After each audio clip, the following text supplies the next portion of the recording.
Good day, podcast enthusiasts. Spotify, YouTube, X, and other podcast enthusiasts around the world. Social media like Facebook. Lawrence perspective from media, from the LM media grouping. I have a question. I've been very disturbed by one fact that has emerged out of the British system. One particular military top official was concerned and perturbed by the recent appointment of Wes Streeting as the defense minister. My understanding is that British parliamentary systems around the world do not require the cabinet to consist of people who have a background to their particular ministries.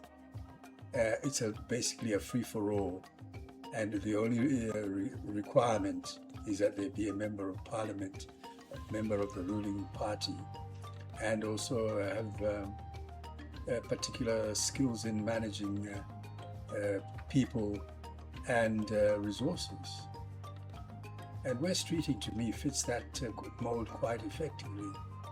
He was recently Minister of Health, where he was engaged in some successes in the NHS, including the removal of strikes by the doctors, by offering them a decent pay rise, and also by reforming the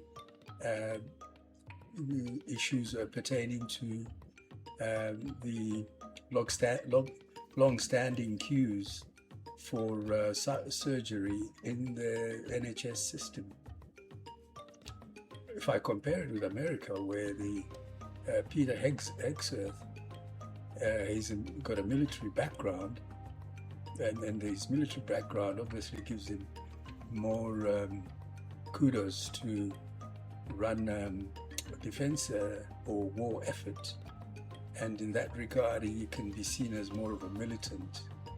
However, the complementary appointment of John Healey as the current Chancellor of the Exchequer, who was recently the Minister of Defense, is sufficient, and in my mind, to complement the role played by Wes Streeting. Wes Streeting will be able to get the adequate funding that he now requires, with a shortfall of £5 billion that was envisaged. And John Healey would be quite willing to seek that funding and to raise the necessary capital or cash for an increase in their defense spending. So this idea that only military personnel should run the defense ministry is completely ludicrous. It's unheard of. It's unfounded. The idea that a civilian should run the ministry is part of the democratic process, and it forms part of how the British system works, including in other countries in the Commonwealth.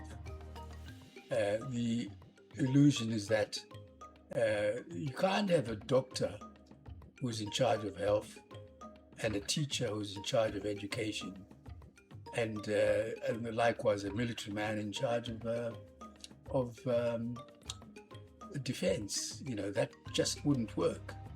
That would be very limiting on the whole democratic process, because not all members of parliament have sufficient backgrounds to cover all areas of activity in the government.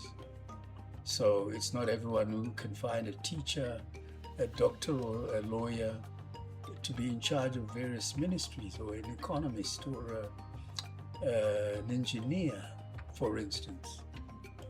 So that idea is, to me, smacks of snobbery and classism on the part of the individual who said this. And I think it's incumbent upon them to simply wait and see the results of Wes Streeting's performance before they can make a judgment on whether he's qualified to run the Defense Ministry or not.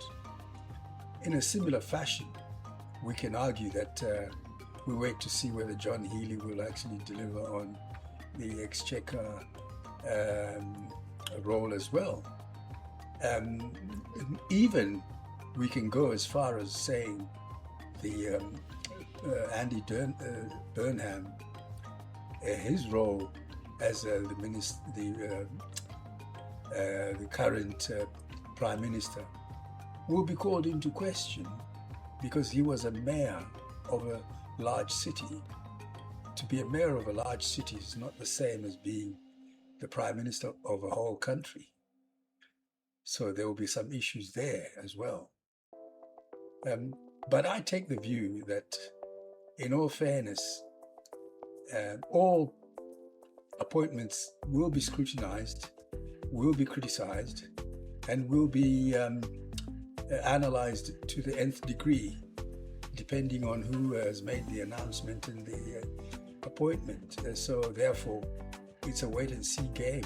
And unless you don't want to wait and see, then you'll just have to wait and see.